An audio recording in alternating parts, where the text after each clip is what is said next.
Influence here, light one today.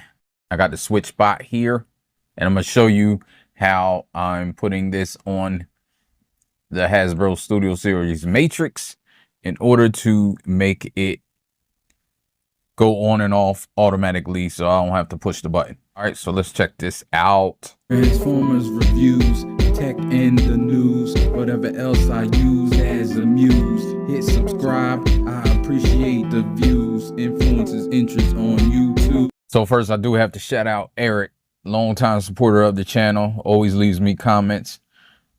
Even though I have SwitchBot products, been using SwitchBot for years, 4 or 5 years now. This is the first thing I thought about when I got this, but he's the first person I saw put it into action. Subscribe. You know, I just was thinking about it, and when I saw him do it, I knew, you know, I was going to try it anyway, but he successfully put it into action, so I'm going to try to do the same. All right. Basically, a SwitchBot is a SwitchBot, a automatic switch pusher. So you can turn any plug, or not plug, any switch most of the time into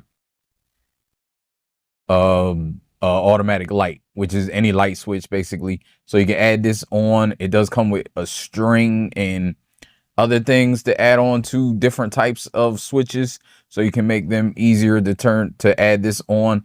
And basically what it is you do have to have an app, and if you want to control it with your voice or anything, just to get that out the way, you do need a hub. Let me push the power button. It has this little switch that comes out. If you saw that, that switch is what hits the button that you're making. I have it set. You can also set the time limit. We know you got to push down the button for the matrix and hold it. So you can set that in the app. I got it set for five seconds. It's probably okay to set for 4 seconds. I'm not sure how long it takes for it to come on. Probably 3 seconds, I think. But in actuality, so I'm going to practice. I'm going to try to put it right here. I was wishing that you could make this go out less. So if I put it here, let me show it. So when you press it, I couldn't tell. It kind of makes a push. You can see it like pushes this out. So I don't know if this 3M tape is going to last, because it's going to keep pushing on it like this. I'm hoping though. So let's just see. Usually you want to clean this surface, but my surface is pretty clean, and put it right here. And there you go. It's in the back. You can't really see it. Let me test this out. It's that simple, that quick. And then, so you can see, hands off. Both my hands are here. Here's the button.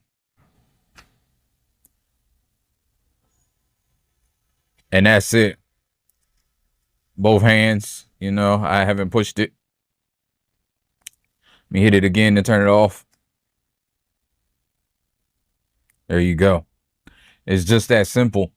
Now, I'll see how long this tape lasts. I'm hoping it'll last with it being pushed back and out. I'm going to hold it a little bit longer. Now, the other drawback to this is when you take this off, it may be some residue left. Hopefully, it doesn't mess up the paint. But personally, I'm not really that concerned, because if it does, it's in the back, and I'm not really planning on selling this. Never know what happens in the future, but like I said, I'm not planning on selling it. All right, so that's it for this video. I'll get up with you in the next one. Thanks for watching. You know, life ain't no, life ain't no, life ain't no. As long as you alive, you can give another try and take it real high if you want.